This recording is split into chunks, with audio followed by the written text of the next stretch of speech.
안녕하십니까. 어제 정월대보름을 맞아 둥근 달을 보면서 빌었던 소원이 이루어지고 있습니다. 코스피 2000포인트 재돌파가 오늘 나흘 만에 코스피가 반등하면서 막 되고 있는데요. 조금 전에는 2010선까지도 돌파를 하면서 이 시각 현재 코스피는 2011.47까지 올라와 있습니다. 코스닥 역시 사흘 만에 반등해서 이제 510선 깨는 거 걱정은 안 해도 될 것 같은데요. 외국인도 어제와 비슷한 강도, 현물 기준으로 700억 정도 사주고 있지만 무엇보다 어제 팔면서 수급 공백을 크게 느끼게 했던 기관이 오늘 기금 그리고 투신까지 가세를 해서 한 1,500억 정도 사주는 것이 아주 긍정적인 수급의 요인으로 보여집니다. 프로그램은 오늘도 소폭이나마 매수 우위를 기록 중인데 문제는 최근 장세가 거의 다 전강 후약, 그러니까 뒷심이 부족한 장세였다는 겁니다. 오늘 바라기는 종가 기준 2,000을 좀 꼭 돌파해 줬으면 좋겠습니다.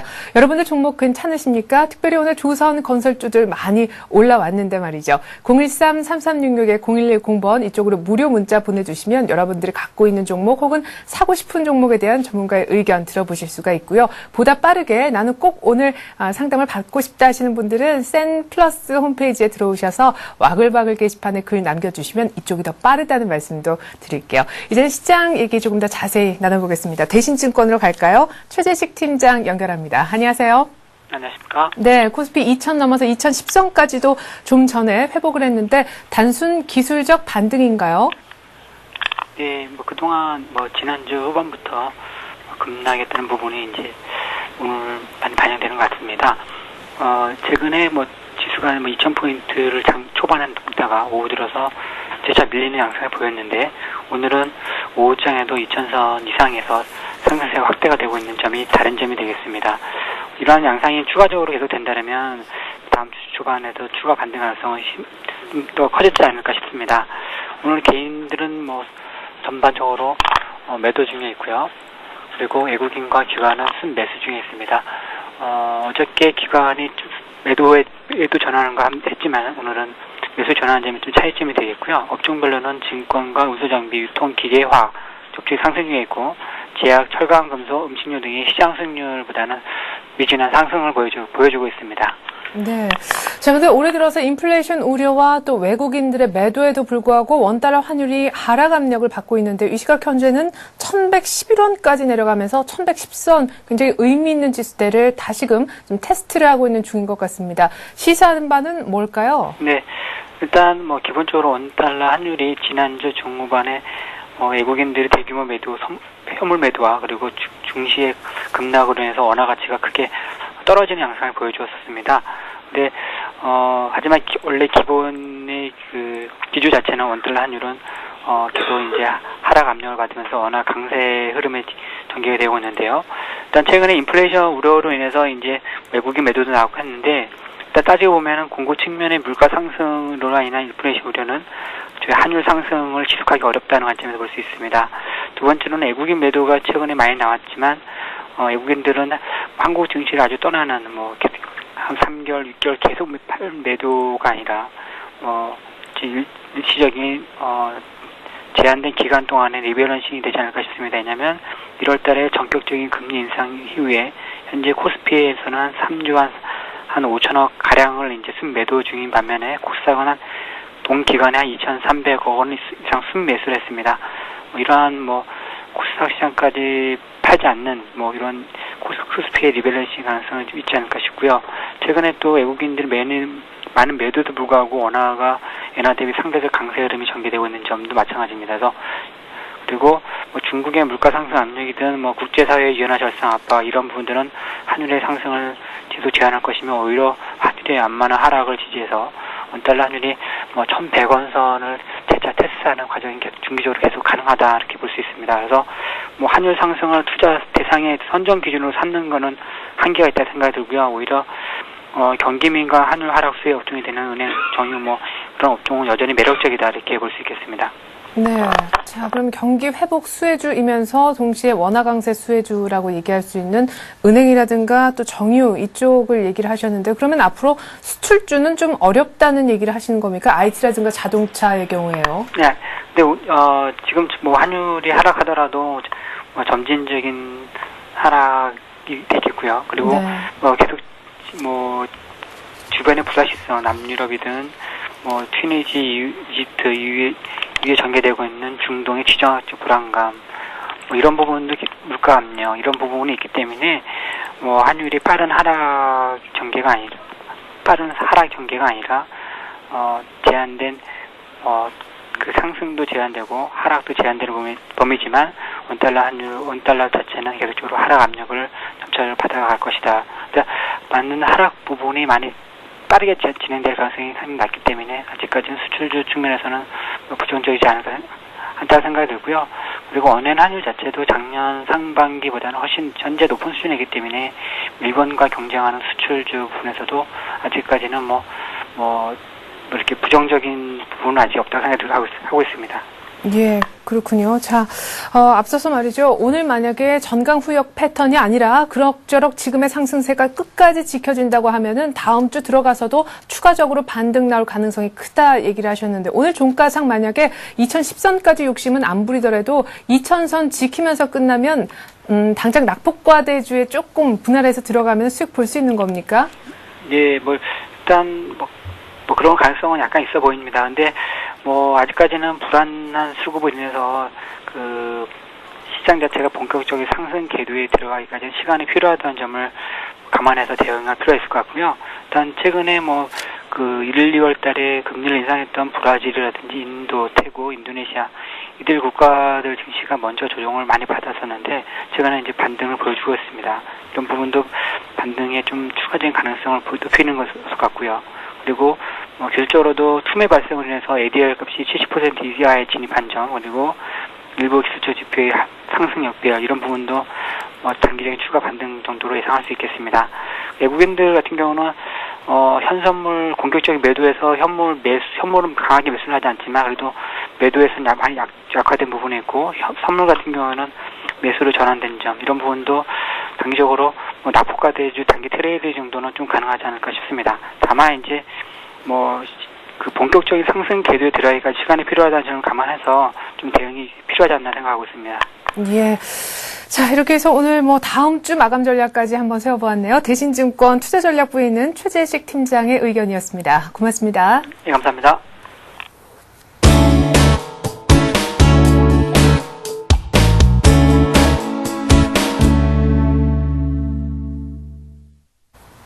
네, 코스피 지수는 2009.48을 기록하고 있네요. 이슈 얘기해보겠습니다. 하이투자증권의 김영진 부장 연결돼 있네요. 안녕하세요, 부장님. 안녕하십니까. 네, 하루 못 뵀는데 정말 어제 너무 여러 가지 얘기를 좀 여쭙고 싶었습니다. 어제 하루 변동폭이 거의 50포인트 가까이나 됐었거든요. 근데 왜 그런지가 궁금해요. 어제는 사실 외국인들도 조금이나마 사줬던 날인데요. 예, 저도 어제 모습은 이해가 좀 안 되는 그런 모습이었다 이렇게 생각이 되고요.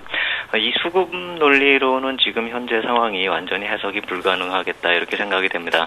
최근에 외국인 매도세가 완화됐죠. 이제는 오늘 같은 경우는 750억 정도 매수가 들어오고 있는데요. 급등락은 계속 지속되는 모습입니다. 오늘 이렇게 올랐지만 또 이게 월요일날 어떻게 될지 또 이거조차도 좀 불안하게 투자 심리 측면에서 본다면 좀 불안 요인은 남아있는 것이고요. 기술적으로 지지선이 붕괴됐기 때문에 이 투자 심리가 많이 악화됐다 이렇게 생각이 되는데요. 한번 그 이외의 면, 이런 투자 심리하고 기술적인 측면 외에 또 다른 면을 한번 살펴본다면은요. 한번 매물대를 보면서 한번 살펴볼 필요가 있다 이렇게 생각이 되는데요. 한번 표를 보면서 말씀을 드리겠는데요. 2010년 이후에 거래를 한번 따져본다면은요. 지금 현재 어디에 위치해 있는지 이게 좀 살펴볼 필요가 있다 이 말씀을 드린 것인데요. 옆에 그 파란 녹색 선으로 되어 있는 그 세로로 놓여있는 그 가로로 놓여있는 건가요? 옆으로 누워있는 그 녹색 선이 이제 매물대다 이렇게 보면 되겠죠. 그 지수대에서 거래된 양을 뜻한다 이렇게 보시면 될 텐데요. 위로 보면은 2050에서 2100포인트 상단에 어느 정도 매물대가 존재하고 있는 것이 확인이 되고요. 아래쪽으로 보면 1900에서 1950포인트까지에서 많이 거래된 것이 나타나죠. 올해 1월 초부터 2월 초까지 한 5주간 거래된 지수대가 2050에서 2100포인트고요. 아래에 좀 길게 나타나고 있는 구간이 1900에서 1950포인트인데 이게 2010년 10월에서 11월 두 달간 거래된 지수대죠. 거의 양쪽이 한 10% 정도 남짓한 그런 거래 구간이다 이렇게 볼 수가 있겠고요. 반면에 그 사이에 1950포인트부터 2050포인트까지 100포인트 구간이 4주 동안의 짧은 기간 동안 상승한 그 지수대입니다. 상대적으로 매물대가 얇은 지수대다 이렇게 봐야 되겠죠. 거래 없이 상승 구간이 상대적으로요, 좀 거래가 없이 나타났다 이렇게 볼 수가 있는 것이고, 그것이 최근에 거래량이 감소됐음에도 불구하고 급등락 현상을 유발시킬 수 있는 그런 배경 요인이다 이렇게 봐야 될 것 같습니다. 한번 거래량을 살펴본다면요, 12월 최대 거래량을 따져보면 한 6억 주까지 거래된 날이 있었고요. 평균 한 4억 주 거래됐는데요. 1월 같은 경우도 한 4억 주 이상 거래되는 날이 많았죠. 평균 따져보면 한 3.9억 주, 3억 9천만 주 정도 거래가 됐는데요, 하루에요. 반면에 2월 들어서 보면은 4억 주 이상 거래된 날이 거의 없다 이렇게 봐야 되겠습니다. 평균 수치로 따져봐도 한 3억 주 거래로 좀 줄어든 그런 모습이고요. 거래량이 줄어든 상황에서 이 등락이 반복이 되고 있다. 매물대가 상대적으로 얇기 때문에 그게 가능하다 이렇게 봐야 될 테고요. 거래량 없이도 이 급등락이 가는 구간에 있기 때문에 최근에 이 급등락 이유 없이 나타날 수도 있는 그런 모습이다 이렇게 볼 수 있겠습니다. 예. 자, 거래도 확 주는데 매물대도 얇아서 그렇다. 이렇게 변동성이 큰 원인에 대해서 좀 짚어주셨는데, 그러면 지수별로 좀 박스권 대응이 필요할 것 같네요. 그때는 뭐 2020포인트, 2040포인트 이렇게 20포인트 단위로 뭔가 선이 있는 것 같다 이런 얘기도 하셨었잖아요. 네, 그렇습니다. 이 짧은 구간에 박스권 대응이 필요하다. 이렇게 단기 전략은 그런 식으로 꾸려가야 될 것 같습니다. 무엇보다도 중요한 것이 오를 때 추격 매수하거나 내릴 때 매도는 극도로 자제할 필요 있겠다 이렇게 말씀을 드려야 되겠죠. 또 이게 어디까지 빠질 것인가 막연히 불안한 그런 심리가 존재하는 것이 사실인데요. 한번 따져본다면 아까 그 매물대가 좀 많이 쌓여있는 1950포인트 이하 구간, 1900에서 1950포인트 구간이 좀 거래량이 많이 되었기 때문에 만약에 1950포인트 이하로까지 내려가는 그런 경우라고 한다면 추가적으로 낙폭이 크거나 또 하락 탄력이 최근에 나타났었던 그 2월 초에 나타났었던 그런 양상으로 지속되기는 힘들다 이렇게 봐야 되겠죠. 중요한 거는 그 1950포인트에서 1900포인트 이 매물대 안에서만 어느 정도 조정이 마무리된다면 기간 조정, 2월의 기간 조정은 완성이 될 수 있겠다 이렇게 봐야 될 테고요. 무엇보다도 더 중요한 건 그 1900포인트 이하로는 가지 말아야죠. 또 그 이하는 거래량이 또 없는 구간이기 때문에 그렇게 된다면 급락이 나올 수 있겠지만 일단 지금 현재 상황에선 1950포인트에서 1900포인트 이때 이 지수대의 매물대에서 어느 정도 조정이 마무리된다 이렇게 보는 게 맞겠다 이렇게 말씀을 드리겠습니다. 네. 자, 그럼 최근에 오늘까지도 이어지고 있는 널뛰기 장세, 거래량 그리고 매물대 이런 것뿐만이 아니라 수급상의 원인도 조금 살펴야 되지 않을까 싶습니다. 웹도덕 현상도 최근에 거래 특징으로서 하나 많이 얘기가 되고 있는 부분이잖아요. 예, 그렇습니다. 외국인 이 매도는 줄어들었고 또 매수가 들어오고는 있는데 좀 약하죠. 오늘도 한 1,000억 정도도 안 사고 있는 그런 모습이고요. 파생상품 쪽에서 좀 매수가 들어온다라고 하지만 부정적인 면이 오히려 지금 지속되고 있다 이렇게 봐야 될 것 같습니다. 지금도 백오데이션이죠. 하루 2,000계약 정도 매수세가 유입되는 그런 모습 보이고 있는데요. 선물 외국인 매도 누적 계약 수가 12월 만기 이후 어제까지 한 19,000계약이 아직도 남아있는 그런 상황이기 때문에 이 베이시스 회복이 아직도 힘든 상황이다 이렇게 봐야 될 테고요. 2월 15일 순차익 잔고 그 매도치가 1조 4천억을 기록을 했는데요. 어제까지 한 1,600억 정도 감소했습니다. 늘어날 때는 이게 강하게 매도세가 나타나면서 이 감소될 때는 이 거꾸로 이제 환매가 들어오는 그 수준이 좀 미미하다 이렇게 볼 수가 있겠죠. 시장에 긍정적인 영향을 주기에는 좀 아직 좀 부족하다 이렇게 봐야 될 테고요. 파생상품 시장 쪽이요. 외국인 선물 매수세가 좀 더 강하게 유입되면서 한 10,000계약 정도까지만으로도 누적 매도 계약수가 줄어든다라고 한다면 베이시스가 좀 낮으면서 차익거래 매물 해소되는 과정 이것이 나타날 수 있겠다. 결국 또 답은 외국인 파생상품 시장 쪽에서 찾을 수 있겠다 이렇게 말씀을 드리겠습니다. 네. 최근에 이제 외국인들의 어떤 매도가 특별히 이번 주 들어선 조금 잦아졌다. 좀 그렇게 크진 않다. 규모상에서 이런 분석들이 있지만 어떤 대형주 사이에서도 그리고 업종 내에서도 일정한 통일성을 발견하기는 참 힘들어 보입니다. 종목별 대응이 더 중요해진다라는 생각이 드는데 왜 그런 차별화가 나타나는 건지요? 네. 투자자별로 가장 불쾌한 점이 바로 그거죠. 같은 대형주고 같은 업종에 있어도 주가 차별화가 심화된다. 이 점이 지금 가장 불쾌한 점이죠. 그것을 찾아보기 위해서, 이유를 찾아보기 위해서 외국인 거래 중에서요, 이제 대차 거래를 한번 좀 더 깊게 살펴볼 필요가 있겠다 이렇게 생각이 되는데요. 이 대차 거래 공매도하고 이제 관련이 되는 거죠. 공매도 하기 위해서 대차 거래를 먼저 하는 것이고요. 대차 거래 한다고 해서 꼭 공매도가 나오는 건 아닌데 보통 대차 거래를 하면은 공매도가 나온다 이렇게 봐야 되겠죠. 시점은 일치하지가 않고 하루 이틀 간격 또 차이가 생길 수가 있는 것이고요. 전체적으로 이 대여자하고 차입자 비율에서 최근에 나타나는 모습에 외국인 비중이 상당히 크게 나타나고 있습니다. 이 결국 대여자라는 건 주식을 꿔주는 사람이고 차입자 같은 경우는 꿔다가 파는 사람이 되겠죠. 공매도하는 사람요. 2월 7일 이후에 대차 거래를 살펴보면은요, 대여자 같은 경우 외국인이 72%를 차지하고요, 차입자 같은 경우 85%를 차지합니다. 결국 외국인끼리 주고받고 하면서 이 공매도를 하고 있다 이렇게 볼 수가 있는 것이죠. 항상 이 수치가 이렇게 높은 건 아닙니다. 하지만 최근 약세장에서 그런 모습이 나타나고 있기 때문에 외국인 비중이 높은 종목, 특히 대형주들이 좀 급등락이 발생되고 있다 이렇게 봐야 되겠습니다. 대차형이랑 전체적으로 보면은요, 한 437만 주가 증가했는데요. 금액은 되려 일주일 동안 7천억 정도가 감소했습니다. 결국 종목별로 이 공매도 대응이 차별적으로 나타나는 것이고, 고가주 같은 경우 대주를 상환하는 그런 모습이 나타나고, 상대적으로 저가주의 신규 대주 거래가 발생하고 있다 이렇게 볼 수가 있겠죠. 주식수는 증가했는데 금액은 감소했으니까요. 예를 들어서 대표적으로 지금 주가 흐름이 극단적인 양상을 나타내고 있는 삼성전자하고 대우조선해양 한번 비교를 해볼 수가 있겠는데요. 이 약세 기간을 보였었던 2월 7일 이후에 삼성전자 같은 경우는 23만 주나 이 대주 거래가 상환이 됐습니다. 그 기간 동안에 대우조선해양은 6만 주 신규 대차 발생이 됐고요. 대우조선해양이 지금 내용이 안 좋다 이 말씀을 드린 것이 아니고요. 수급상으로 단기적인 영향이 큰 모습이 나타나고 있다. 내용하고 상관없이 나타나고 있다. 이 말씀을 드린 것입니다. 대우조선해양 대차 거래 현황을 한번 살펴보면은요, 1월 5일부터 17일까지 대량으로 발생했습니다. 300만 주가 발생이 됐는데 이 가격대가 37,000원에서 43,000원 가격대에서 발생이 됐고요. 2월 7일부터 2월 11일 사이에 70만 주가 상환이 됐는데요. 그때 가격이 4만 원 이하에서 3만 5천 원대까지 가격대죠. 아직 이게 300만 주에서 70만 주가 상환됐으니까 230만 주나 남아있는 그런 모습이죠. 그렇다면 이 물량이 좀 소화되는 과정을 좀 지켜보면서 그 탄력이 살아나는지 좀 살펴볼 필요 있겠다 이렇게 말씀을 드리겠고요. 개별 종목으로 봐도 LG상사 같은 경우 2월 1일에 4만 원대 신고가 발생한 날 대량으로 또 이 대차 거래가 발생이 됐고요.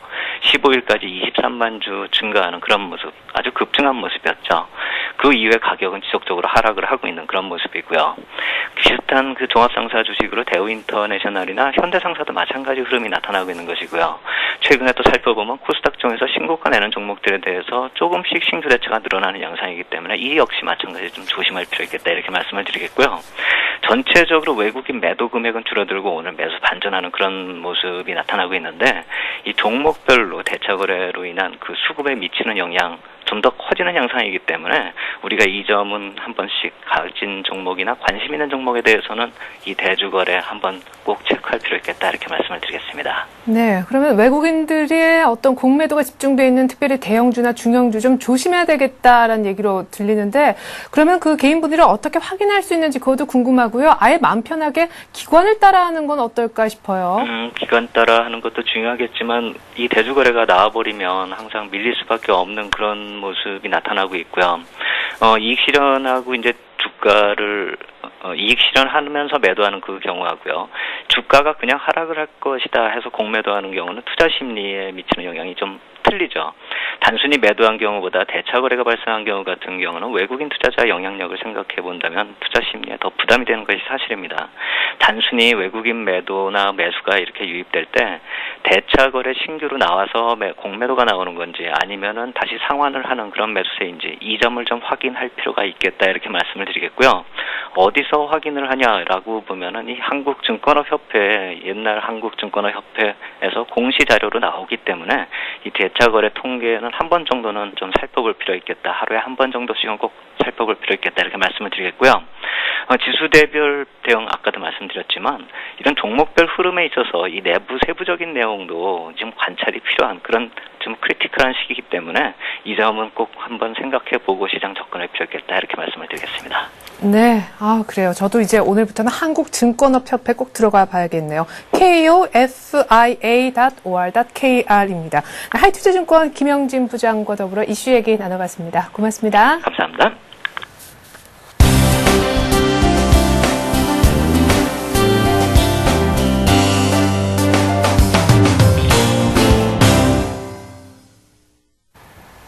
네, 잠시 후면 스피드 종목 상담 코너 들어가게 됩니다. 013-3366-0110번 무료 문자 보내주셔도 괜찮지만요. 저희가 보다 빠르게 우선순위를 두고 상담해드리는 코너는 따로 있습니다. 네, 바로 이쪽으로 들어오시는 건데요. 센플러스의 홈페이지에 들어오신 다음 와글와글 게시판에 상담 요청 글 자세하게 써주시는 것입니다. 자, 잠시 후에 약 한 10여 분 정도 후에 코너 들어가니까 많은 참여 기다리고 있을게요. 이제 마감 전략 그리고 종목 얘기 조금 더 자세히 나눠보겠습니다. 동양증권으로 가볼까요? 최일정 팀장 만납니다. 안녕하세요. 네, 안녕하십니까. 네, 어제 웬만한 종목들 다 현금 확보 내진 손절 얘기까지도 하셨던 기억이 생생한데 오늘 이렇게 또 올라오니까 조금 어제의 어떤 행보가 배가 아픕니다. 이렇게 올라오는 줄 알았으면 조금 더 쥐고 있을 걸 하는 생각도 드는데 그냥 기다리면 매수가까지 오는 그런 장이 또 아닐런지요. 일단은 기본적으로 이렇게 지금 변동성이 확대가 되면서 일희일비하는 그런 모습이 나타나고 있는데, 오늘 올랐다고 해서 기조 자체가 변한 건 아니다, 이렇게 판단을 하고 있습니다. 전일 이후에 나타나는 오늘의 상승 흐름, 이러한 부분에 있어서의 그 전일 매도 국면의 그 의미, 이러한 부분을 좀 확인을 해봐야 될 것 같은데, 일단은 1차적으로 이 기관들이라든가 이런 쪽에서의, 이 기계적인 하나의 이 손절 물량들이 일시적으로 출회가 되면서 조선중공업주 중심의 하락률이 컸다, 이렇게 보시면 될 것 같습니다. 오늘 같은 날은 조선중공업주가 이제 핵심이 되면서 금융주까지 가세를 하는 그런 모습의 상승 흐름이 나타나고 있고요. 전체적으고 흐름 상당히 중요한 부분인데요. 현재의 국면은 어차피 박스권 흐름이다라고 봤을 때 그 박스권 하단부를 어떻게 찾아가야 되느냐, 그런 부분이 상당히 중요한 부분이고, 현재의 수급적인 측면에서 외국인들이 적극적으로 순매수에 가담을 하고 있지 않다. 오늘 전체적으로 보게 되면 750억 가량의 순매수 흐름 보여주고 있고, 기관들 같은 경우는 1,700억의 순매수 흐름을 보여주고 있습니다. 이러한 부분이 그러면은 향후 지속적인 연속성이 있느냐라고 봤을 때 그 부분은 조금 더 확인해야 되는 부분이다, 이렇게 보시면 될 것 같습니다. 외도독에 의한 파생시장 영향력을 우리 시장이 직접적으로 받고 있기 때문에 그렇다라고 이해를 하시면 될 것 같고, 오늘 실질적으로 이 현물 순매수보다는 선물 쪽의 움직임이 중요하다, 이렇게 보시면 될 것 같은데, 개인들과 외국인들, 전일 같은 경우는 이제 선물 쪽에서의 매도, 이런 부분을 적극적으로 유지를 하면서 변동성 확대를 시킨 그런 이제 흐름이었다, 이렇게 보시면 될 것 같습니다. 우리 시장이 안정적으로 상승 내지는 이제 기조 자체가 안정권으로 들어가려고 한다 이러면은 이 선물 쪽에서의 포지션, 이런 쪽이 매수세가 계속해서 진행이 돼야 된다라는 부분이고, 아울러 이제 개인들의 선물이 왕성하게 이렇게 치고 빠지는 그러한 전략이 계속해서 이제 확대가 되고 있는 상황인데, 그 부분이 현물 시장을 상당히 변동성 확대시키는 그러한 부분이기 때문에 다음 주 월요일부터의 이러한 외국인과 개인들의 선물 포지션 변화, 이러한 부분이 어떻게 현물 시장을 이끌어갈 것인지를 갖다가 추가적으로 살펴봐야 된다라고 볼 수 있겠습니다. 결론적으로 보게 되면은 우리 시장이 안정권으로 들어가려고 그러면은 선물 시장보다는 안정적인 수급을 바탕으로 한 현물 시장의 상승, 이러한 부분이 상당히 중요하겠고요. 그러한 수급의 공백 부분을 메꿔주는 기관의 매수보다는 외국인들의 매수가 적극적으로 유입이 된다라는 측면에서 우리 시장은 그러한 부분을 우리가 체크를 향후 해야 된다라고 말씀을 드려보겠습니다. 그래서 종합지수 차트의 흐름을 한번 이렇게 살펴보실 텐데요. 종합지수의 차트 흐름을 이제 살펴보게 되면은 오늘 저점을 높이는 양봉이 발생이 되면서 전일의 고점을 돌파하는 그런 장대 양봉 출해가 되고 있다, 이렇게 보시면 될 것 같습니다. 흐름상으로 보게 되면은 대체적인 흐름 자체는 종합지수가 이제 다시 V자 반등 형식으로 나오지 않겠느냐라고 이제 이야기를 할 수 있겠습니다만은, 대체적인 분위기는 아직까지 다음 달 쿼드러플 만기의 영향력, 그리고 이제 계속해서 나타나고 있는 인플레에 대한 우려, 그리고 이제 환율에 대한 부담감, 이러한 부분을 봤을 때 언제든지 외국인들 개인들 선물 쪽을 장난을 치면서 투기적인 세력에 의해서 현물 시장을 요동시킬 수 있는 그러한 위치에 있다, 이렇게 보시면 될 것 같습니다. 그래서 오늘 상승을 한다고 해서 계속해서 상승을 할 것이다라고 보기에는 아직까지 이른감이 있다, 이렇게 보시면 될 것 같습니다. 그래서 대체적인 분위기는 이제 계속해서 이제 이 현금 확보를 계속 하시는 걸로 이렇게 말씀을 드려보겠고요. 향후에 이제 반전의 포인트는 분명히 나타날 것으로 이렇게 보고 있습니다.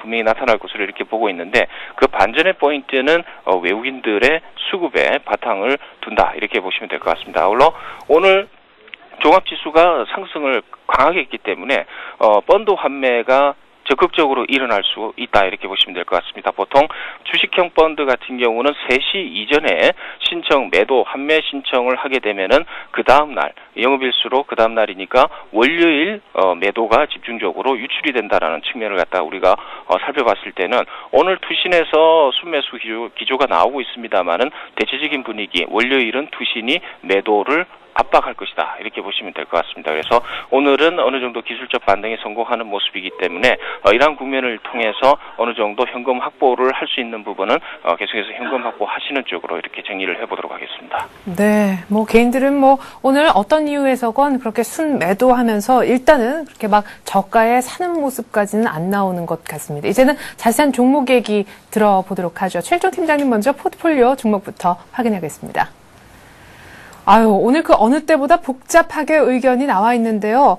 자, 일단 매도 후 관망, 뭐 절반 매도 후 관망 이런 얘기들도 눈에 띄고요. 일단 올라오면 손절하자 이런 종목들도 있어 보이고 올라오면 손절 내지는 비중을 줄이자 역시 현금 확보 쪽의 의견이 강하신 것 같은데 가장 먼저 두산인프라코어 좀 급한 것 같습니다. 손절 의견 내셨는데 이 종목부터 시작해 볼까요? 네, 그렇습니다. 이 두산인프라코어 같은 경우는 지금 손절가를 이제 제시를 제가 해드린 가격 그 가격이 28,000원을 제시를 해드렸습니다. 현재는 300원 상승한 27,550원이 형성이 되어 있는데요.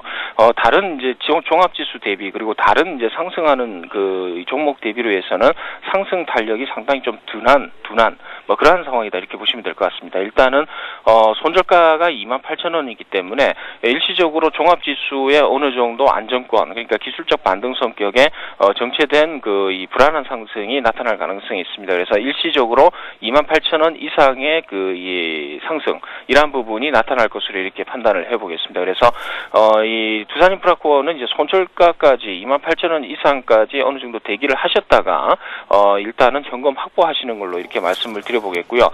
제일 중요한 것은 이제 두산인프라코어의 중요한 핵심은 이제 중국의 긴축 기조 이러한 부분이 이제 그 원인이 되고 있다 이렇게 보시면 될 것 같습니다. 그래서 중국 자체는 계속해서 이제 지수 자체는 상승을 하고 있습니다만은 이 두산인프라코어는 우리 국내의 기업이기 때문에 영향력을 받는다라는 측면에서 투자 심리가 적극적으로 개선되기는 힘들다 이렇게 보시고 상승 쪽으로는 제한적이기 때문에 크게 생각하지 마시고 적정한 선에서 현금 확보한 다음에 재차 뭐 이렇게 많이 떨어졌을 때나 아니면 다른 탄력 있는 종목 쪽으로 접근을 해보는 게 좋을 것 같다는 판단이고요. 아울러 이제 이 KB금융을 한번 말씀을 드려보게 되면요. KB금융을 일단은 오늘 1시 이후에 이제 그 마이너스권에 있다가 이제 플러스권 적극적으로 지금 상승하는 그러한 모습을 보여주고 있습니다. 흐름상으로 봤을 때는 전체적인 이 지수 관련 종목들보다는 후발주자 성격으로 이제 상승을 하는 그러한 모습을 가지고 있다 이렇게 보시면 될 것 같고요. 일단은 이렇게 보겠습니다. 이 종목 자체도 57,000원의 그 손절 라인을 제시를 해드렸는데 일시적으로 빠졌다가 지금 현재는 57,600원까지 형성이 되어 있습니다. 그래서 57,000원에서 지금 700원 요 구간이 진입이 돼 있는데 일단 월요일 정도가 될 가능성이 있습니다. 오늘 종가가 만약에 57,700원 아니면은 57,500원 정도 수준에서 끝난다라고 했을 때 그렇게 된다 이러면 일단은 하루 정도는 더 보유를 하시고요. 58,000원 정도 수준까지 한번 이 윗꼬리가 나온다 이러면은 이제 월요일 정도에 한번 팔았다가 재차 이제 관망하는 쪽으로 이렇게 판단을 한번 해보겠고요. 그리고 한국타이어 쪽입니다. 한국타이어 쪽 같은 경우는 일단은 오늘 오전까지만 해도 음봉 발생을 하면서 60일 저항대를 저항받는 그런 모습이 진행이 되면서 상당히 5일선의 지지력 이러한 부분이 조금 불안한 흐름이었는데 오후 들어서 일단은 상승 이렇게 성공을 하고 있습니다. 그렇지만은 상승폭은 상당히 좀 제한적인 흐름을 보여주고 있습니다. 요 종목에 대해서는 이제 손절가 대체적인 분위기가 이제 단기 목표가 변경을 갖다 이렇게 말씀을 드리겠는데요. 일단은 중기로 끌고 가셔도 크게 무리는 없어 보입니다만은 하나의 파동이라는 측면에서 봤을 때는 지금 1,300원 정도 수준이 될 것 같습니다. 그래서 31,300원 정도 매도를 하시고 관망을 하시는 걸로 이렇게 말씀을 드리겠고요. 그다음에 삼성전기도 있는데 삼성전기 같은 경우도 지금 흐름상으로 보게 되면은 뭐 양호한 흐름이 진행이 되고 있습니다. 그래서 일단은 보유하겠습니다. 그래서 하방 경직이 확보되어 있기 때문에 이 종목 같은 경우는 계속해서 중기적으로 끌고 가는 전략으로 계속 가지고 가는 쪽으로 이렇게 말씀을 드려보도록 하겠습니다. 그리고 월요일 정도의 그 전체적인 증시 장 상황을 봐서 새로운 종목을 접근하는 쪽으로 이렇게 말씀을 드려보도록 하겠습니다. 네, 이렇게 해서 저희가 삼성전기, 두산인프라코어, 한국타이어, KB금융까지 자세한 AS 한번 들어봤습니다. 동행조금증권 최일정 팀장과 함께했습니다. 고맙습니다. 감사합니다.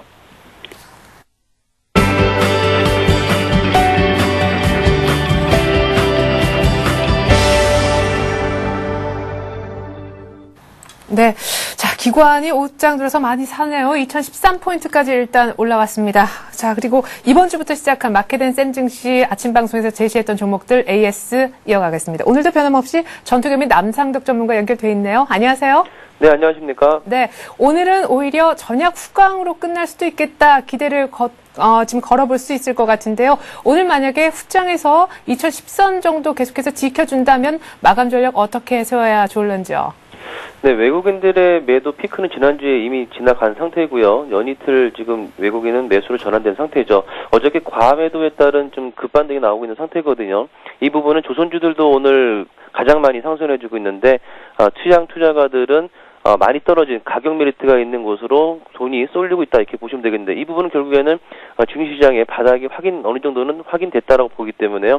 다음 주에는 상승의 기술과 이어질 것으로 보이는데 다만 외국인들이 지수의 방향키를 갖고 있는 것은 사실이기 때문에 외국인들이 1,000억대 이상의 매수가 들어오지 않는다라면은 지수의 움직임은 좀 더딜 수는 있다라고 이제 볼 수 있겠고 특히 61선 수급선으로 불리는 61선이 2028포인트 라인에 있거든요. 다음 주에 2028포인트 돌파 여부가 단기적인 방향을 가름할 것으로 판단이 되고 있습니다. 예, 자, 61선 일단 돌파가 중요하다 이런 얘기셨습니다. 자, 그러면 일단 종목 얘기를 좀 해봐야 될 것 같아요. 오늘 아침 마켓앤센 증시에서 중국 원양자원을 새롭게 포트에 넣으셨다고 들었는데요. 근데 매수가가 오지 않았다면서요? 네, 그렇습니다. 이 중국 원양자원 한 1% 정도 올라오고 있을 때 방송 대본 작성해서 보내드렸는데요. 방송할 때쯤에 한 6% 정도 이렇게 급등을 하고 있는 상태여가지고 11,000원 그 밑에서는 매수가 가능한 걸로 일단 다시 수정을 해드렸습니다만은 가격은 안 왔기 때문에 일단은 아쉽긴 합니다만 가심 종목에서는 제외를 하도록 하겠습니다. 예, 자, 중국 원양자원 아쉽게도 매수가 안 와서 일단은 패스하셨고요. 자, 그럼 현재 포트폴리오 다시 한번 간단하게 보겠습니다. 자, 남상덕 전문가 전투개미님의 포트폴리오가 지금 제시가 되고 있는데요. 자, 중국 원양자원 매수가가 안 와서 안타깝게 현금 바로 위에 줄 보시면 제외가 됐고요. 그러면 나머지 종목들 3일 갖기부터 아나패스는 그대로 들고 있어도 문제 없는 겁니까? 네, 이번 주에는 그 고용이라는 종목에서 9% 수익 내고 매도한 부분이 있고요. 아토에서 5% 수익 내고 매도한 부분이 있고요. 그 이외에 연희정보통신 그리고 3위 각기 퍼스텍, 셀바이오텍, 아나패스 이렇게 보유를 하고 있는데요. 연희정보통신은 현재 한 9% 정도 수익 중이 나오고 있거든요. 그렇지만은 목표가 5,000원을 제시해드렸기 때문에 목표가를 꼭 지킬 필요는 없습니다만은 더 상승을 할 수 있는 그런 분위기이기 때문에요. 목표가 5,000원 그대로 유지하면서 다음 주에 좋은 매도 자리를 한번 찾아보도록 하겠고요. 3위 각기하고 퍼스텍하고 셀바이오텍은 매수 단가 범위 내에서 계속 있습니다. 이번 주 장세가 폭락장이었던 것을 감안해본다라면 안 오른 것은 아쉽지만 상대적으로 좀 선방을 한 상태이기 때문에 없으신 분들은 매수 가능하겠고 만약에 보유를 하신 분들이면은 그대로 목표가까지 보유를 하는 전략으로 제시를 해드리도록 하겠습니다. 어저께 그 아나패스를 새로 소개를 해드렸었는데요. 장이 워낙 빠지다 보니까 아나패스가 손절매 가격을 약간 이탈을 했었습니다만 제가 AS를 손절매 가격을 약간 낮춰서 대응을 하자고 말씀드렸고 내려온 가격에서 오히려 매수하실 때다 말씀드렸는데 오늘은 이 아나패스가 현재 3%, 4% 정도 3, 4% 정도 상승을 해주고 있는 모습이거든요. 따라서 보유하신 분들은 목표가 제시된 대로 19,000원까지 그대로 보유하시는 전략 그대로 말씀드리도록 하겠습니다. 네, 어제 손절 잘 안 하고 계속해서 잘 들고 있었다 생각이 듭니다. 아나패스 의견이었고 오늘 급등하는 종목을 하나 더 넣고 싶으시다는 얘기 들었습니다. 종목명이 뭡니까? 예, 그 종목명이 SNS텍인데요. 이 종목도 한 4% 정도 오르고 있을 때 방송 대본 작성해서 보내드렸는데 지금 8%, 9% 정도 급등이 나오고 있는 상태거든요. 그래서 너무 많이 올라가 있는 상태이기 때문에 일단은 지금 들어가면 또 추격 매수에 대한 부분도 부담이 있을 수도 있으니까는 일단은 오늘은 SNS텍 좀 참고만 하도록 하겠습니다. 이 종목 같은 경우에는 올해의 어떤 실적에 대한 부분이 대폭 증가될 그 전망이 있고요. 그리고 작년에 실적이 약간 안 좋게 나왔는데 이 부분은 설비 투자에 따른 그 실적이 약간 안 좋게 나온 거기 때문에 뭐 그런 부분들은 긍정적으로 생각을 해볼 수가 있겠고요. 이 종목 같은 경우에 또 고객의 어떤 그 다변화를 통해서 올해 어떤 실적에 대한 부분들이 굉장히 좋아지는 이 부분과 더불어서 자회사를 통해서의 그 반도체 화학 제품으로의 그 회사 이 부분으로 진출이 되는 부분이기 때문에 회사 자체적으로는 올해 작년보다는 올해 굉장히 좋아질 수 있다는 부분을 한번 주목을 해볼 필요가 있겠고요. 만약에 SNS택을 보유하고 계신 분들은 목표가 대략 5,200원까지 단기적으로 올라갈 걸로 보이기 때문에요. 뭐 제가 지금은 추천을 드릴 수는 없습니다만 너무 온라인 상태여서 너무 급등한 상태여서 추천드릴 수는 없습니다만 만약 갖고 계신 분이 있다라면은 5,200원까지는 아마 무난하게 올라갈 걸로 보이기 때문에요. 5,200원까지 한번 가져가 보시길 바라겠습니다. 네, 그러면 남상덕 전문가님, 지금 좀 전에 얘기하셨던 SNS택이 포트에는 들어가지 않는다는 얘기세요? 네, 그렇습니다. 이게 워낙에 제가 그 방송 대본 작성했을 때는 4,600원에 있었거든요. 근데 지금 4,820원 올라오면서 한 4% 정도 더 올라 있는 상태입니다. 그러니까 만약에 다음 주에 좀 저점 매수 기회가 준다면 다시 한번 소개를 해드리도록 하겠습니다. 지금은 편입하지 않고 만약에 방송을 보시는 분 중에서 이 종목을 갖고 계신 분들은 목표가 그 정도 될 수 있으니까 참고하시라고 어드바이스 말씀을 드린 겁니다. 네, 자 그러면은 SNS택은 아쉽지만 들어가지 않은 우리 전투개미님의 포트폴리오 다시 한번 보여드립니다. 자, 현금 비중은 여전히 계속해서 절반을 유지를 하고 계십니다. 그리고 아나페스, 셀바이오텍, 퍼스텍, 연희정보통신, 삼위각기가 각각 10%씩 들어있습니다.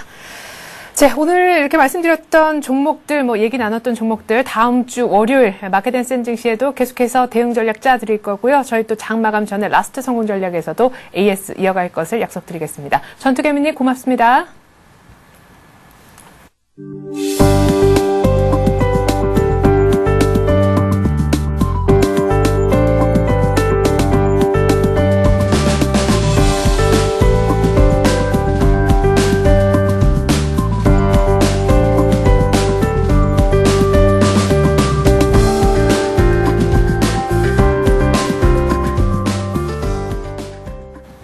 네, 코스피가 2014포인트까지 올라옵니다. 이대로 큰 변화가 없으면 2010선 위에서 끝날 것도 같습니다. 자, 이제 여러분들 종목 상담 들어가 봐야 되겠죠? 013-3366-0110번 무료 문자 보내주시면 저희가 상담해 드리겠고요. 우선순위를 두고 상담해 드리는 곳이 따로 있다고 말씀드렸죠? 샘플러스 홈페이지에 들어오시면 와글와글 게시판이라고 있는데 여기에 글을 써주시면 되는 겁니다. 오늘 두 분의 전문가 소개해 드릴게요. 동양증권증권 권영문 과장 그리고 홍희진 전문가 오셨습니다. 안녕하세요. 안녕하십니까. 네. 자, 오늘 조금 많이 늦었기 때문에 빨리빨리 좀 스피디하게 진행해 보도록 하겠습니다. 여러분들 종목 곧바로 한번 들어가 볼까 하는데요. 자, 부산에서요, 끝번호 2304 쓰시는 분께서 대림산업 사도 되냐, 이렇게 얘기를 하셨습니다. 역시 많이 빠진 오늘 건설주, 조선주 반등하고 있는데 반등해도 그래도 많이 빠졌잖아요. 예. 특히나 이제 대림산업 같은 경우가 고점 대비해서 한 40% 가량 이렇게 빠지면서 낙폭이 굉장히 과한 그런 종목 중에 하나로 꼽히는데요. 오늘 특히나 한 6% 넘는 그런 상승세와 더불어 가지고 거래량까지 실리는 모습이 상당히 강한 반등을 보여주고 있다라고 판단됩니다. 일단은 대림산업 같은 경우가 그 국내 시장에서 이제 PF 부문 그리고 해외 시장에서 어떤 해외 시장 부문으로 크게 나눠볼 수가 있을 텐데 일단은 내년도 대선을 앞두고 있다라는 점에서 어떤 정부가 그러한 그 국내 주택 경기에 대한 그런 부양이라든지 이런 부분들을 그냥 지나칠 수 없다라는 점이 일단은 국내 주택 부문 사업에서 상당히 좀 긍정적으로 작용할 거다라고 판단되어지고요. 또한 해외 부문에 있어서는 일단은 마진율은 떨어지고 있지만은 성장률 자체가 워낙 좋기 때문에 성장률이 그런 마진 떨어지는 부분들을 좀 커버할 수 있지 않겠느냐라고 해서 중장기적으로는 긍정적으로 봐도 괜찮겠다라는 말씀을 드리겠습니다. 조금 더 자세하게 이렇게 설명드리기 위해서 차트를 한번 보시게 되면요. 최근 들어가지고 떨어지면서 이렇게 거래량이 급증하는 그런 모습을 보여주었고요. 그리고 오늘 전일에 하락폭을 덮는 그런 강한 상승세를 보여주고 있습니다. 일단은 단기적인 목표가로 11만 8천 원 정도까지는 부담 없이 상승할 수 있을 텐데 그 위로 가기에는 단기적으로 좀 힘든 과정이 진행되어지지 않겠느냐라고 봐지고요. 그런 점에서 11만 8천 원 근방에서는 좀 물량을 대폭적으로 좀 축소하시면서 리스크 관리에 임하시기를 권해드리겠습니다. 네, 그러면 지금 들어가도 괜찮다는 얘기로 생각해도 되나요? 예, 단기적으로 대응하시는 분들 같은 경우에 지금 가격에서도 충분히 메리트 있다. 단기적으로 반등이 이어질 것이다라는 말씀을 드리겠습니다. 네, 자, 많이 빠진 대림산업 지금 매수 가능하다고 하셨고요. 11만 8천 원까지만 일단 단기적으로 수익 내고 나오자 이런 얘기 들어봤습니다. 자, 계속해서 이번에 역시 와글와글 게시판 한번 보려고 하는데 건설주 물어보신 분이 또 한 분 계셔서 말이죠. 자, GS건설에 대해서 YOOU 스탁 쓰시는 분께서 물어보셨습니다. 11만 5천 원에 비중 35%입니다 하셨는데요. 올라오면 잘라야 하나요? 아니면 믿고 더 기다려야 하나요? 진단 부탁드린다고 하셨어요. 자, 지금 이제 한 분은 사고 싶다라고 해서 사도 된다 얘기를 들어봤지만 한 분은 이미 사신 분. 네. 일단 저의 의견은 그동안에 좀 낙폭 과대에 따른 그 종목의 기술적 반등의 성향이 좀 강하다라고 먼저 말씀드리도록 하겠습니다. 네. 지금 외국인은 오늘 같은 시장을 보신다면 시장도 외국인 쪽에서 강하게 매수가 들어오고 있지 않은 상황이고요.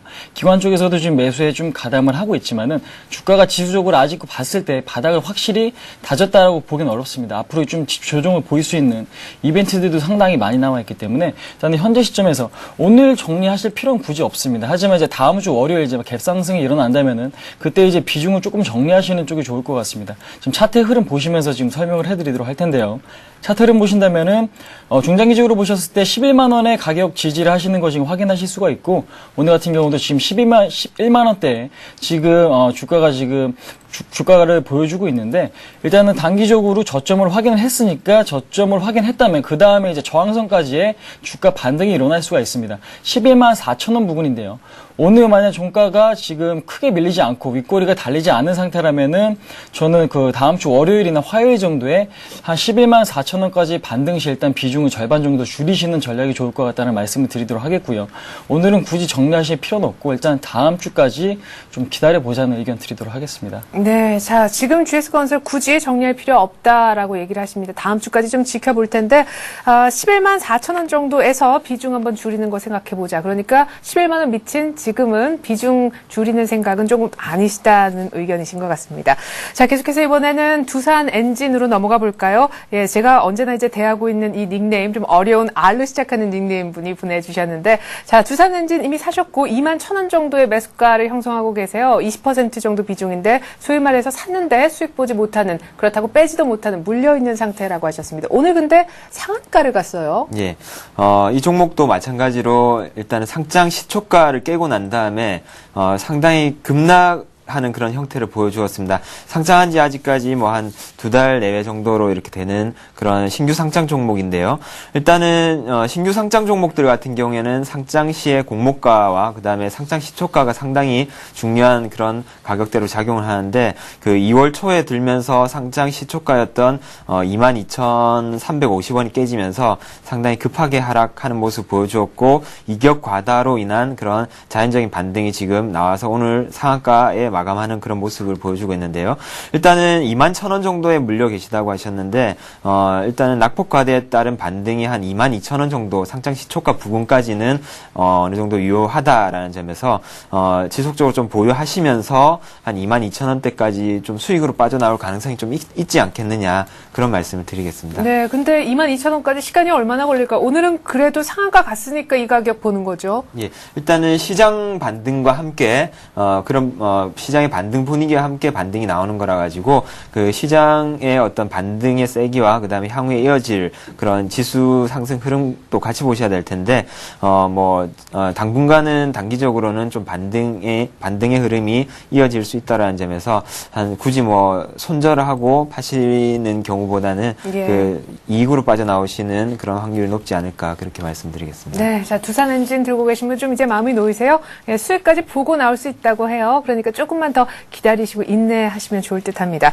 자, 계속해서 계룡도사님 1분이 현대백화점을 사서 보유 중이신 것 같은데요.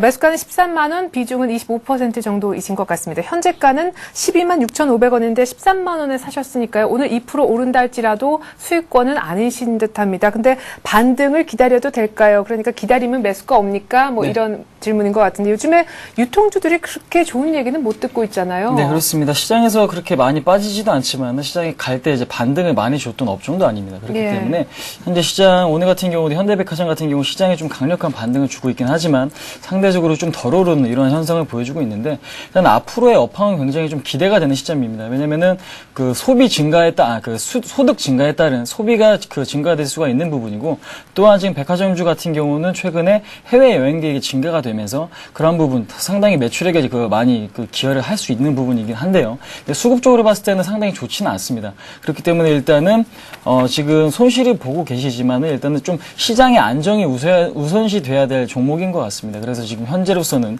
너무 종목에 집착을 하시기보다는 전체적인 시장의 흐름을 좀 파악을 하시는 게 중요할 것 같은데요. 현대백화점의 그 차트 흐름 보시면서 말씀을 드리도록 하겠습니다. 차트 흐름 보신다면은 저점을 찍고 지금 저점을 11만 7천 원에 작년 11월 달에 지금 찍고 나서 저점을 지속적으로 높여가는 흐름을 보여주고 있고요. 고점도 지금 낮아지는 흐름을 보여주고 있습니다. 이렇다는 것은 어느 방향 쪽으로 한 번에 그 큰 거래량이 나올 경우 그 방향 쪽으로 이제 흘러갈 가능성이 굉장히 높다라고 지금 말씀을 드릴 수가 있는데 아직까지 지금 저점은 지지하고 있지만 거래량이 이렇게 큰 상황이 아니기 때문에 단지 이게 시장이 반등이 하기 때문에 지금 반등의 흐름이 나타나고 있다고 생각을 하시면 될 것 같아요. 그렇기 때문에 일단 현재로서는 매수가 부분을 단기적인 목표가로 설정을 해드리겠지만요. 그 부분에서 매도 전략은 아니겠고 일단 손절가 12만 2천 원 정도로 제가 지금 정해드리도록 하겠습니다. 12만 2천 원의 이탈이 없다면 일단 홀딩하시는 전략이고 일단은 지금 시장이 외국인의 매수가 현재와 같이 지속적으로 이어진다면은 지속적인 홀딩 전략을 드릴 거고요. 중장기적으로는 14만 원의 목표가 제시해드리도록 하겠습니다. 네, 매수가를 뛰어넘는 14만 원의 목표가 제시가 나왔습니다. 현대백화점에 대한 의견이었고요. 자, 계속해서 피그45의 종목에 보겠습니다. 두산인프라코어를 문의를 해오셨는데 어제 급락이 굉장히 쓰리죠. 매수가는 29,300원, 비중이 50%나 되시는 분입니다. 좀 전에 저희가 앞선 코너에서 최일종 팀장님은 이 종목을 28,000원 정도까지 원래 잡으셨던 손절 라인까지 올라오면은 그때 팔고 떠나자 이런 의견을 주셨던 종목이었는데 이분은 이미 그 위에서 사셨어요. 네, 최근 들어가지고 이제 두산인프라코어에 대한 어떤 기관들의 관심과 그리고 어떤 수급적인 그런 부분들 상당히 좋았었는데 그 이달 초에 들어서면서 이제 상당히 급한 하락과 함께 거래도 상당 부분 실리는 모습을 보여주고 있습니다. 상당히 비중도 좀 절반 정도로 크신 것 같은데 이 종목 같은 경우에는 좀 중장기로 좀 길게 보셨으면 합니다. 일단은 기본적인 거시적인 변수들 자체가 어떤 중국 쪽이라는 걸 빼놓고 볼 수가 없는 종목인데요. 중국 같은 경우가 이제 동부 쪽으로 해가지고 굉장히 발전이 많이 된 반면에 상해와 그리고 베이징을 비롯해서요. 근데 서남 쪽은 굉장히 발전이 미흡한 편입니다. 그래서 어떤 민족 간의 어떤 분열이라든지 국가 안에서도 그런 분열들을 좀 통합을 하고 화합을 하기 위해서 어떤 서남권 개발에 대한 그런 정책 같은 것들을 중국이 내놓고 있는데요. 그런 일환으로서 볼 때 어떤 향후에 중국 쪽으로의 그런 굴삭기의 판매에 대한 그런 매출 증가라는 부분이라든지 그리고 중국의 지분법 이 적용이 되는 그 자회사를 두고 있기 때문에 그 부분이 원래 상당 부분 실적에 기여하는 것이 크겠다라는 점에서 좀 긴 관점으로 긴 호흡으로 보자라는 말씀을 좀 드리겠고요.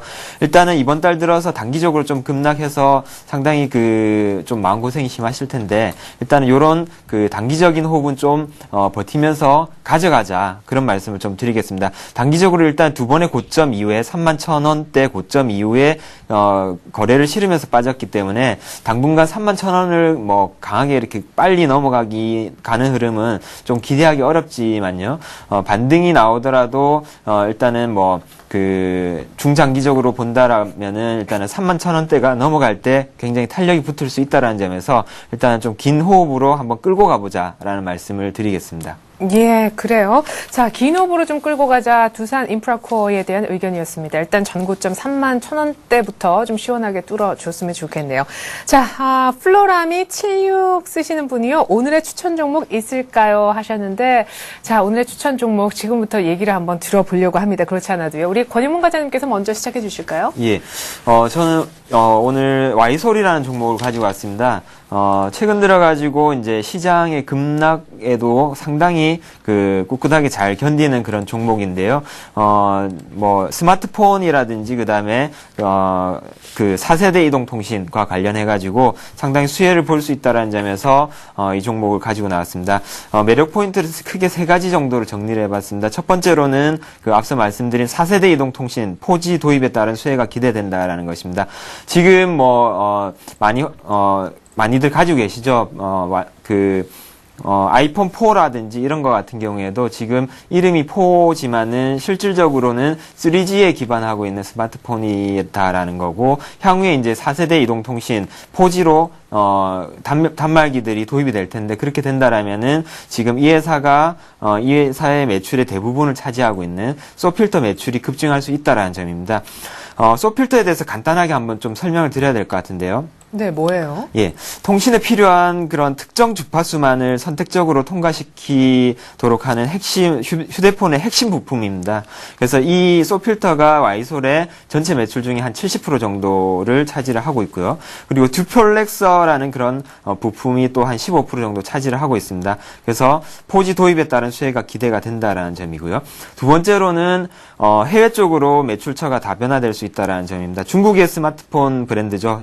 GT라든지 그다음에 화웨이 그리고 노키아 등등의 이러한 매출처 다변화 또한 기대할 수 있는 점이고요. 세 번째로는 향후에 출시될 그런 갤럭시 S2라든지 그다음에 갤럭시 탭 2 같은 모바일 기기 등이 출시가 됐을 때 또한 수혜를 볼 수 있다라는 점입니다.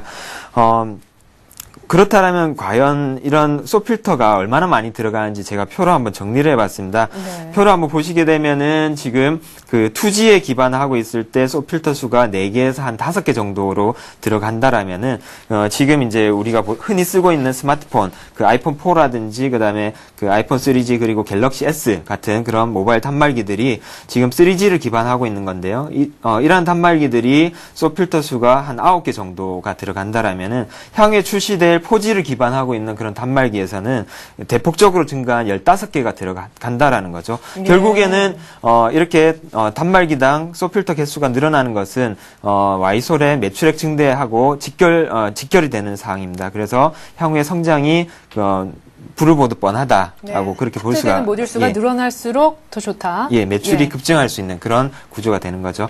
그런 점에서 이 종목을 사야 된다는 말씀을 드리겠고요. 가격 한번 볼까요? 예, 가격을 보시게 되면은 일단 매수가 14,000원 이하에서는 얼마든지 매수로 가담하시라는 말씀을 드리겠습니다. 목표가로는 한 30% 근방까지 한번 보시라는 점에서 한 18,000원 정도까지 한번 잡아봤고요. 그리고 손절가로는 13,000원이 깨진다라면 이러한 상승 추세가 한번 쉬어갈 수 있다라는 점에서 리스크 관리하시라는 점에서 13,000원을 잡았습니다. 예, 자, 와이솔 증권사 호평 받고 있는 그런 종목 목표가 18,000원까지 얘기가 나왔습니다. 오늘 홍희진 전문가는 관심주가 없다고 들었는데 네, 왜 맞습니다. 없나요?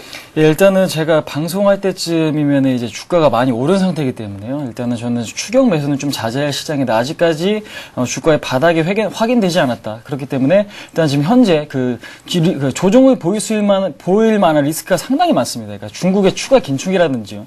유럽의 3월 국채 만기가 대량이 있고요. 또 그다음에 지금 북한에서도 미사일 기지가 완성이 됐고 미사일이 발사됐을 경우 지주 확정 리스크가 상당히 큰 상황이고요. 또한 지금 오늘 수급 주체를 본다면은 매수 주체가 투신권입니다. 투신권 최근 흐름을 본다면은 좀 단타 성향이 강하거든요. 그런 측면을 본다면 아직까지 조정 보일 수 있는 그런 여지가 충분히 남아있기 때문에 어제 말씀드린 오디텍에 대한 관심만 꾸준하게 좀 가져주시고 일단 현재 시점에서 추격 매수보다는 좀 관망이 좋을 것 같습니다. 네, 자, 그러면 오늘 전문가의 관심주는 와이솔 하나라는 말씀 드리면서 두 분 전문가와도 이쯤에서 인사 나누겠습니다. 말씀 고맙습니다. 네, 감사합니다. 자, 종시효과 들어갔고 코스피는 2010선 정도에서 종가가 형성되려나요? 일단은 큰 폭의 반등이 있는데요. 어제 2000선 밑에서 끝났지만 오늘은 월요일에 있었던 기술적 반등의 종가랑 비슷하게 끝이 날 분위기입니다. 저는 2부로 다시 인사드리겠습니다. 고맙습니다.